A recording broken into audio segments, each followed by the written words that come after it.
রাত 4টা, পুরো শহর ঘুমিয়ে আছে, রাস্তাগুলো প্রায় ফাঁকা। কিন্তু কোথাও না কোথাও একজন ডাক্তার অপারেশন থিয়েটারে দাঁড়িয়ে আছেন, একজন নার্স রোগীর পাশে, একজন পুলিশ টহলে, একজন নিরাপত্তাকর্মী গেট পাহারা দিচ্ছেন, আর একজন কারখানা শ্রমিক মেশিন চালাচ্ছেন। আমরা যখন ঘুমাই তখনও তারা জেগে থাকেন আমাদের জন্য। কিন্তু প্রশ্ন হলো, সেই জেগে থাকার মূল্য তারা কি দিয়ে পরিশোধ করছেন? অনেকেই মনে করেন ঘুম শুধু বিশ্রাম, কিন্তু বিজ্ঞান বলছে ঘুম আসলে আমাদের শরীর মেরামতের সবচেয়ে গুরুত্বপূর্ণ সময়।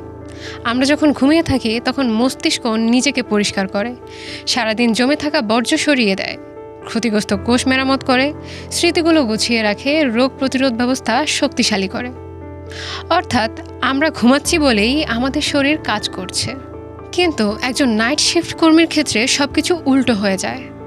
ভোর 6টায় ডিউটি শেষ করে তিনি বাড়ি ফেরেন। শরীর বলছে আমি আর পারছি না, অথচ মস্তিষ্ক বলছে এখন তো সকাল, জেগে ওঠো। কারণ লাখ লাখ বছরের বিবর্তনে মানুষের শরীর সূর্যের আলো আর অন্ধকারের সঙ্গে নিজেকে এমনভাবে মানিয়ে নিয়েছে যে দিনের আলোকে সে কাজের সময় হিসেবেই চেনে। তাই ঘরের পর্দা টেনে, আলো বন্ধ করে, কানে ইয়ারপ্লাগ দিয়েও অনেকের দিনের বেলার ঘুম ঠিক মতো আসে না।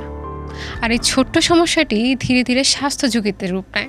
গবেষণায় দেখা যাচ্ছে দীর্ঘদিনের অনিয়মিত ঘুম স্ট্রোকের ঝুঁকি বাড়ায়, হৃদরোগের সম্ভাবনা বাড়ায় ডায়াবেটিক্সের ঝুঁকিও, এমনকি স্মৃতিশক্তিও ক্ষতিগ্রস্ত হতে পারে। বিশ্ব স্বাস্থ্য সংস্থার ক্যান্সার গবেষণা সংস্থা IARC বলছে দীর্ঘদিন রাতের শিফটে কাজ করলে ব্রেস্ট, প্রোস্টেট এবং কোলন ক্যান্সারের ঝুঁকিও বাড়তে পারে।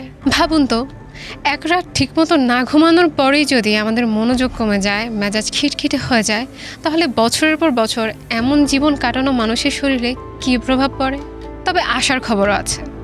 বিজ্ঞানীরা এখন বলছেন হয়তো আমাদের ঘুম নিয়ে ভাবার পদ্ধতিটাই বদলাতে হবে। আমরা দীর্ঘদিন ধরে বিশ্বাস করেছি ভালো ঘুম মানে একটানা 7 বা 8 ঘন্টার ঘুম, কিন্তু ইতিহাস বলছে বিষয়টা সবসময় এমন ছিল না। শিল্প বিপ্লবের আগে মানুষ প্রায় 2 দফায় ঘুমাতো। প্রথমে কয়েক ঘন্টা ঘুম, মাঝরাতে কিছুক্ষণ জেগে থাকা, তারপর আবার দ্বিতীয় দফায় ঘুম। আজ বিজ্ঞানীরা এই ধারণাটিকেই নতুনভাবে দেখছেন। এর নাম বাইফেজিক স্লিপ, অর্থাৎ একটানা দীর্ঘ সময় ঘুমানোর চেষ্টা না করে ঘুমকে 2 ভাগে ভাগ করা। বিশেষ করে নাইট শিফটে কর্মীদের জন্য এটা কিছুটা কার্যকর হতে পারে। সকালে কয়েক ঘন্টা ঘুম, তারপর বিকালে ছোট আরেকটি ঘুম।